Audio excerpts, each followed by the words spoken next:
morning, ladies. Welcome to Thursday's podcast. I hope this week has been kind to you and you've been having a great time. So this morning, who is your ideal client? That is the subject that we are going to be thinking about today. Who are they? Just prior to launching my art business, I did a course and one of the subjects was Know Your Ideal Client. Who are they?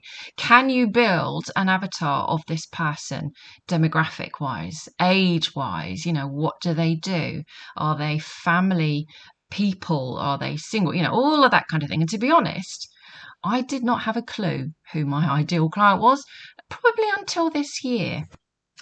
I had the pleasure of meeting two types of people, two clients of mine. One is my ideal client and one is not my ideal client. And I'm very, very happy and very honoured to have them with me this morning on my podcast, which is wonderful. So thank you very much, ladies, for coming in today. Well, it's no problem, Sarah. Oh, my pleasure, darling, my pleasure. So welcome to the podcast. We have Tight-Fisted Tara and Disposable Dosh Diane, who have come and they're going to share their experiences with you this morning. So take it away, ladies. Tara, over to you.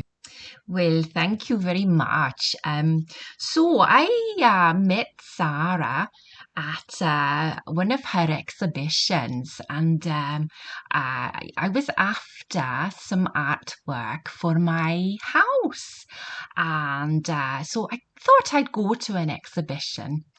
But to be quite frank with you, I was not expecting it to be so expensive, I do have a little bit of money saved up, but, I like to be a little bit careful with my money.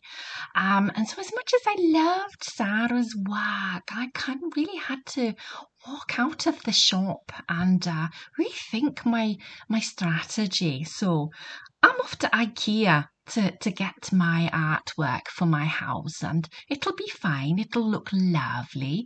It's a little shame that I couldn't buy Sarah's artwork, but them's is the bigs. It's okay. I'll go to IKEA. It's no problem. So thank you for having me, Sarah, and all the best for the future. Thank you so much, Tara. That was very enlightening for that little piece of information. So we are over to Disposable Dosh Diane, who I also met at the exhibition. So Diane, let's hear your story. Oh, love, thank you, darling. Thank you so much. Well, my story, I, a bit like Tara, I have walls where I really do need a little bit of artwork, a little splash of colour, a little bit of culture in my rooms.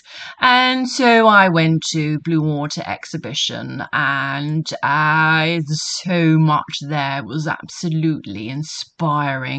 And I came across Sarah's work, and honestly, I was just blown away. I loved her style.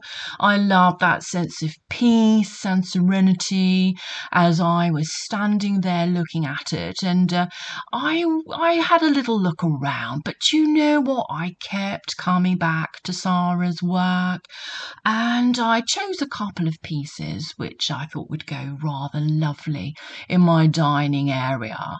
But I just could not leave the exhibition, and I did actually buy another piece. I spent quite a lot of money that day, but you know what?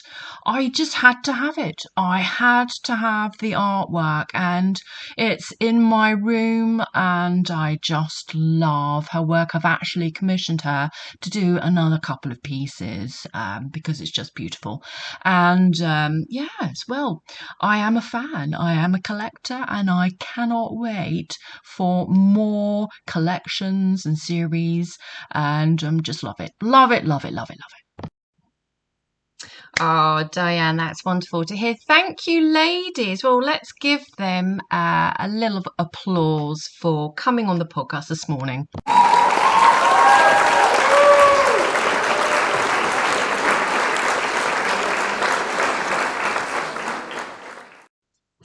there you have it, ladies. Just a little bit of fun, really. Have met both those types of people, which is really interesting. And Disposable Dosh Diane, what a really interesting person she is.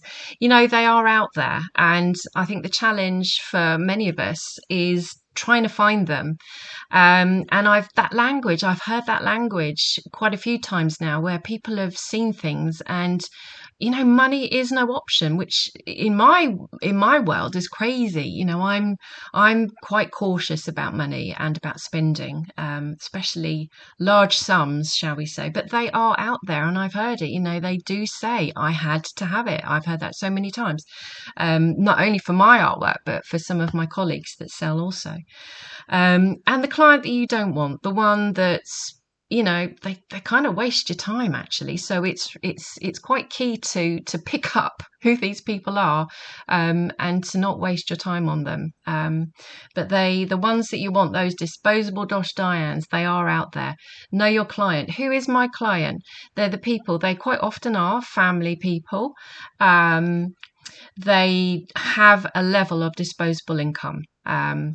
And they've got lovely houses. They're quite often into interior design. In actual fact, what's interesting, it's the guy that buys the art, but it's the girl, it's the wife, that sees the artwork, interested in interior design, keeps a lovely house. You know, these types of people are my ideal client. And now that I know that, I can begin to target them. I can begin to put on, you know, ads out on social media where I can actually target my audience, my target audience, these people. So who are your avatars? Who is your ideal client? I would imagine that most of you know who they are.